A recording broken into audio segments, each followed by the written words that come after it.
All right, get ready to explore the ideas of Donald Winnicott. We've got a ton of his work to unpack today. Writings, even images. It's amazing how relevant this guy still is when it comes to understanding kids and families. It really is something. I mean, Winnicott, this pediatrician turned psychoanalyst, Hmm. really changed how we think about mothers and children. Yeah. Back in his day, it was all about rigid schedules, keeping those emotions in check, almost like raising little soldiers. Yeah. Yeah, a far cry from the baby yoga and attachment parenting we see everywhere these days. Right. So, what did Winnicott bring to the table that was so groundbreaking? Well, he introduced this idea of the good enough mother. Good enough mother. Yeah. And before you start picturing some kind of perfect Mary Poppins, that's exactly what Winnicott was pushing back against. He was basically saying, hey, relax, you don't have to be perfect. Yeah, in fact, he thought a little mess up here and there, it actually helps your child develop. Okay, now I'm really intrigued. How can messing up be good for a kid? Well, think about it. A baby cries.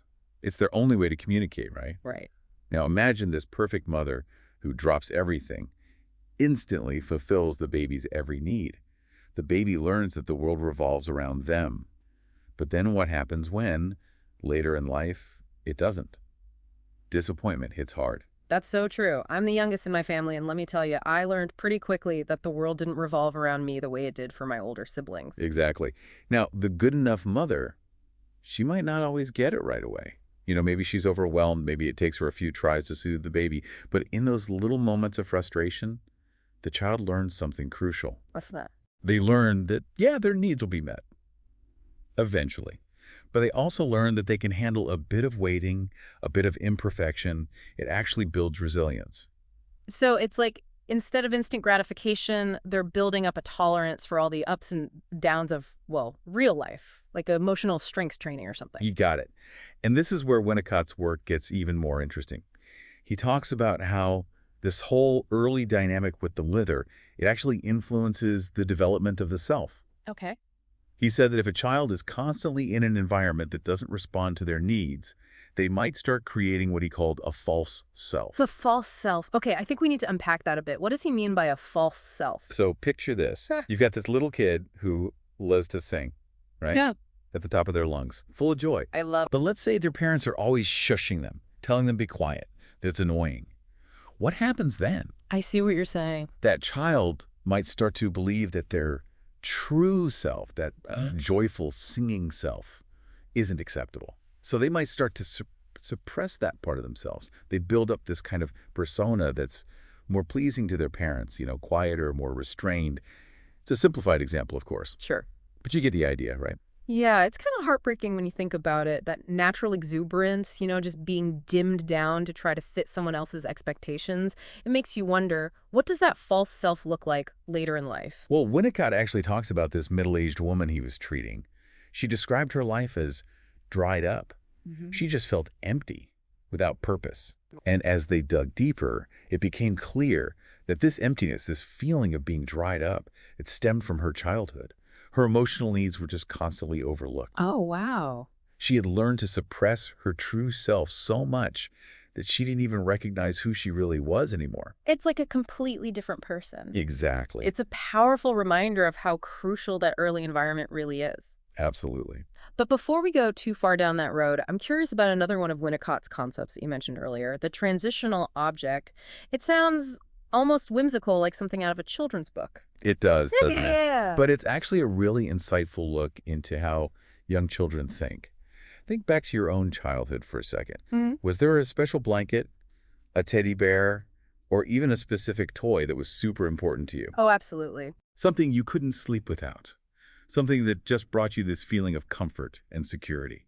I had this beat-up old stuffed dog named Buster. I took him everywhere with me. It's funny, I haven't thought about Buster in years. That's exactly it. These objects, these transitional objects, as Winnicott called them, they're not just random things. They actually represent a bridge. A bridge. Yeah, like a bridge between the child's inner world of feelings and the external world, the world of objects and relationships. They provide a sense of continuity, of security, as the child starts to step away from the safety of their mother and explore the world on their own. So it's like a little piece of home they can carry with them as they navigate the big, sometimes scary world outside. Exactly. And here's the really fascinating part. Winnicott believed that these transitional objects, they don't always disappear in childhood. They can actually evolve, take on different forms as we get older. Really? Yeah, maybe it's a piece of jewelry that you cherish, a lucky charm, even a particular ritual you always do. You know, now that you mention it, I have this old concert t-shirt from when I was a teenager. It's completely full of holes. I would never wear it out in public now, Hmm. but I can't bring myself to get rid of it. It just holds so many memories, Yeah. So much meaning. Maybe that's a kind of adult transitional object. It very well could be. And it just goes to show how, even as adults, we still crave that feeling of comfort, of connection to, something that links us back to our past, to our inner world, in a tangible way. It's fascinating. It really makes you see all those little childhood quirks in a new light. Like, we often chuckle about adults being overly attached to certain objects. But maybe it's not so weird after all. Maybe it's just those early coping mechanisms, sticking around as we grow up. That's exactly it. Mhm. And Winnicott would say that those very mechanisms, those ways we figure out how to deal with the world as kids, they have a huge impact on how we function as adults, how we relate to other people, even how we see ourselves in society. Now, that's an interesting thought. This connection between our own development and the bigger picture of society. Didn't Winnicott have some pretty radical ideas about that, too? Something about democracy and, wait, was it madness? You're remembering right. He wasn't one to shy away from bold ideas. Winnicott truly believed that a real democratic society, it's a reflection of how emotionally mature its individual members are. Mm, And for him, maturity. It wasn't about being perfectly well-adjusted, having it all together. yeah. He actually sought a connection between real mental health and, well, he called it madness. Okay, now that does sound a little, well, mad. You're going to have to break that one down for me. Most people would say madness and mental health are like complete opposites. Right, that's how we usually think about it. Mm. But Winnicott, he had this almost like paradoxical view. He wasn't talking about, clinical insanity. He was talking about something else. It was about having the ability to feel deeply, to experience the whole spectrum of human emotion. Joy, despair, anger, love, even a little bit of healthy wildness. Mm. Yeah, he thought that trying to suppress those emotions, always trying to be perfectly reasonable, it actually leads to this kind of emotional emptiness, like shutting down creativity and empathy.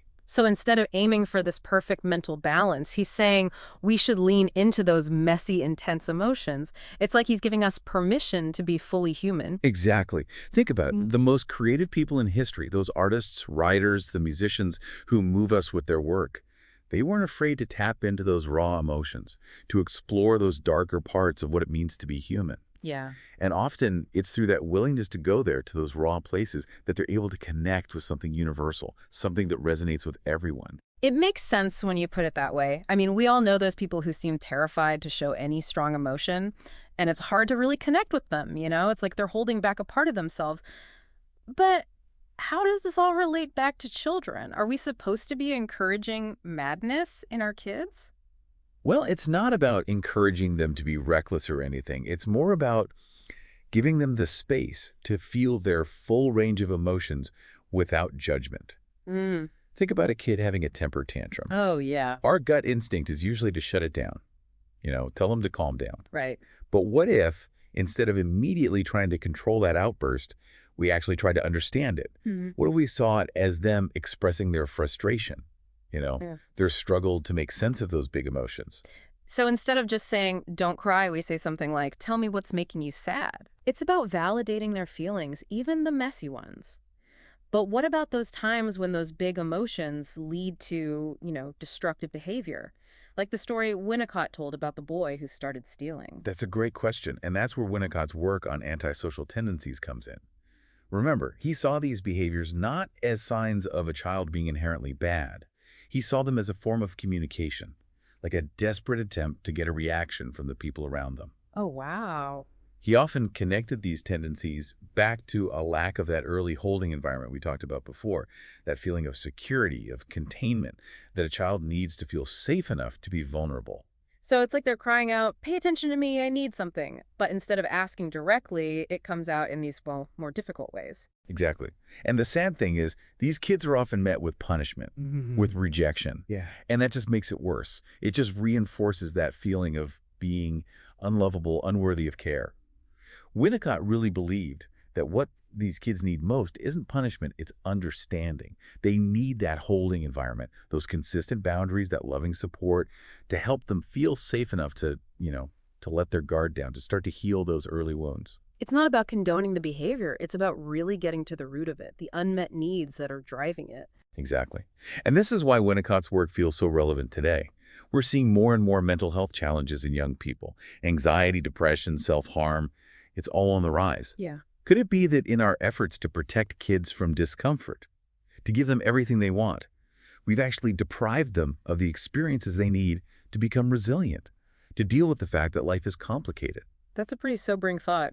Are we, in trying to be good parents, actually doing our kids a disservice by shielding them from those essential, growing pains? It's definitely something to think about. Winnicott would argue that true strength, true resilience, it doesn't come from avoiding challenges. Mm. It comes from learning to face them head on, learning to bounce back from setbacks, Hmm. developing a sense of agency, of being able to make your own choices and trust yourself. And that process, it often means experiencing the full range of human emotions, including the ones we'd rather avoid. It really is a fascinating paradox. Sometimes the most loving thing we can do for our kids is actually allow them to feel some discomfort, even pain. As long as it's in a safe and supportive environment, of course. It does go against our instincts, doesn't it? It really is. We naturally want to protect our kids from hardship. But could we actually be doing the opposite? Yeah. By shielding them from these things, are we keeping them from developing the skills they need to thrive in a world that's, well, let's face it, far from perfect? It really makes you think. And it makes me think about how often we try to mold children into these ideal versions of ourselves, pushing them to be great in school, in sports, whatever we think is important. But what about the kids who don't fit into those neat little boxes? The ones who are drawn to creative stuff or just march to the beat of their own drum? Winnicott would say those are the kids we should be paying attention to. Remember, he saw a connection between, as he called it, madness and creativity. Right. That willingness to embrace what's different, to see the world in new ways. So instead of trying to stifle those impulses, those bursts of individuality, we should be nurturing them, creating an environment where those things can blossom. Exactly. Imagine what would be possible if we shifted our focus. If instead of trying to create, mini versions of ourselves, we really focused on helping each child reach their own unique potential. Yeah. What if instead of asking, how do I get my child to fit in, Mm. we asked, how can I help my child stand out? How can they share their unique gifts with the world? That's a beautiful thought. It's really inspiring. And it makes me think about Winnicott's own childhood. Didn't he say he was a pretty anxious kid himself? He did. Mm. And he actually talked about how his mother's own anxieties, they influenced him growing up, how he learned to deal with his emotions by watching her. Interesting. It's a good reminder that we as parents, as caregivers, as adults really, we're constantly modeling behavior for kids, whether we realize it or not. So it's not just about what we tell kids, it's about how we actually live our lives. Are we showing them what it means to be authentic, to be resilient, to embrace the messiness of life? Exactly. And that brings us right back to why self-reflection is so important. Doing our own inner work. Mhm. If we want to raise emotionally healthy kids, we have to be willing to confront our own emotional baggage, It's true. to heal our own wounds, to become more aware, more compassionate people ourselves. It's a lifelong journey, isn't it? This process of self-discovery, peeling back the layers and becoming more human. And it's a journey we can take with our children. We can support each other, learn from each other, and hopefully create a more compassionate and accepting world in the process. Beautifully said.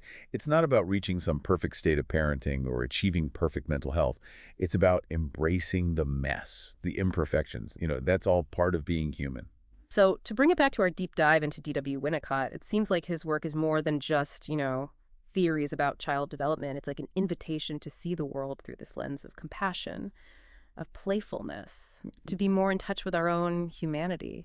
I love that. And it's a reminder that the most essential work we do as individuals, families, as a whole society even, it starts with really understanding and nurturing that inner child within each of us. It's been an incredible conversation. Thank you so much for joining me for this deep dive into the world of Donald Winnicott. And for our listeners, we hope this sparked your curiosity about this amazing thinker and maybe even gave you some new ways to connect with the children in your own lives. Remember, the next time you encounter a child's madness, don't be so quick to dismiss it. Take a closer look. really listen, you might just discover a wellspring of creativity, resilience, and a wisdom that challenges everything we think we know about what it means to be well.